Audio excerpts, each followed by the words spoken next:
Hello दोस्तों, welcome back to my channel the divine Sansar channel में आपका स्वागत है। तो दोस्तों, हमारे चैनल को अभी तक सब्सक्राइब नहीं किया तो ज़रूर कर लें और साथ में बेल आइकन को प्रेस कर लें।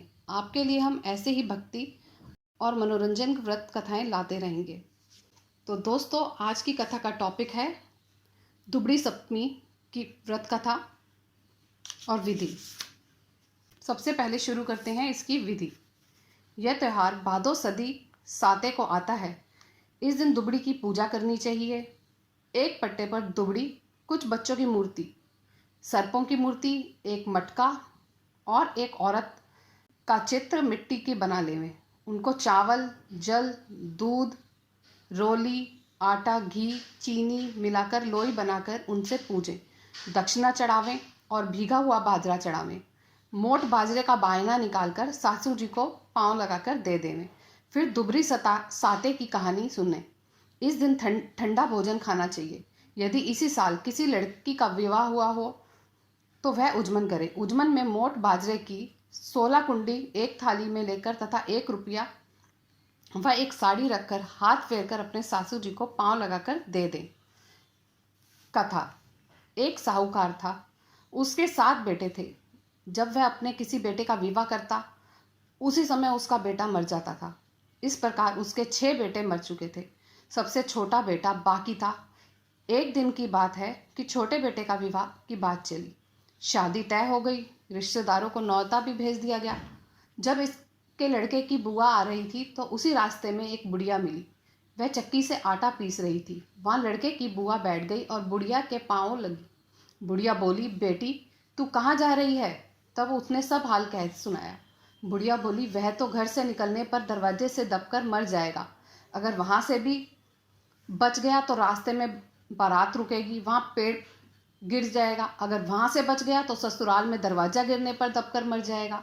अगर वहाँ से भी ना मरा तो 7वें भावर पर सर्प काट लेगा और वह मर जाएगा। यह बात सुनकर लड़के की बुआ कहने लगी, माँ बचने का कोई उपाय है?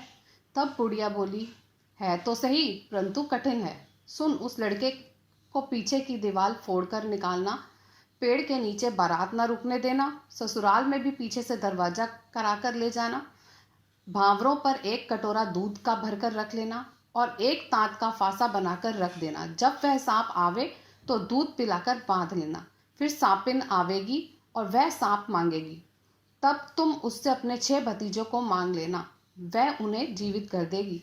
साथ में इस बात को किसी को सुनाना मत, नहीं तो सुनाने वाले और सुनने वाले दोनों की मृत्यु हो जाएगी। फिर लड़का नहीं बच सकता। यह कहकर बुढ़िया जाने लगी और बोली, मेरा नाम दुबड़ी है। यह सुनकर बुआ घर आई।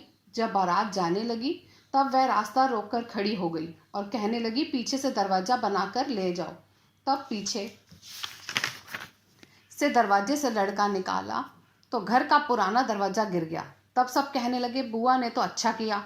जब बारात चलने लगी तो बुआ जाने को बोली। सबने मना किया कि औरतें बारात में नहीं जाती, पर वह नहीं मानी और बारात के साथ साथ चल दी। रास्ते में बारात पेड़ के नीचे रुकने लगी तो उसने मना किया और दूल्हे को वहां ना बैठाकर धूप में बिठाया। दूल्हे के बैठते ही पेड़ गिर गया। इस बात को देखकर सब बुआ की बड़ाई करने लगे। जब बारात वहां से चलकर ससुराल में पहुंची तो वहां भी पीछे के दरवाजे से जाने को कहा और उसकी बात सबने मान ली। पीछे के दरवाजे से जैसे ही लड़का घर में घुसा, दरवाजा गिर गया। तब सब कहने लगे कि यह बात बुआ को किस प्रकार पता चली। जब भावरे पड़ने लगी तो उसने एक कटोरा कच्चा दूध मंगवाया और तांत का फांसा बनाकर रख लिया। जब 7वीं भावर पड़ने लगी तब सर्प आया। बुआ ने सर्प के सामने दूध कर दिया। दूध पीते समय सांप को उसने तांत से बांध लिया। तब बाद में सांपिन आई और उसने अपना सांप मांगा। तब लड़के की बुआ ने अपने 6 भतीजे मांगे। सांपिन ने उसके 6 भतीजे जीवित कर दिए और सांप को साथ लेकर चली गई। इस प्रकार उसे 7 भतीजे मिल गए। बारात घर वापस आई। तब लड़के की बुआ ने सप्तमी के दिन दुबड़ी की पूजा कराई। इसी से इसको दुबड़ी साते कहते हैं।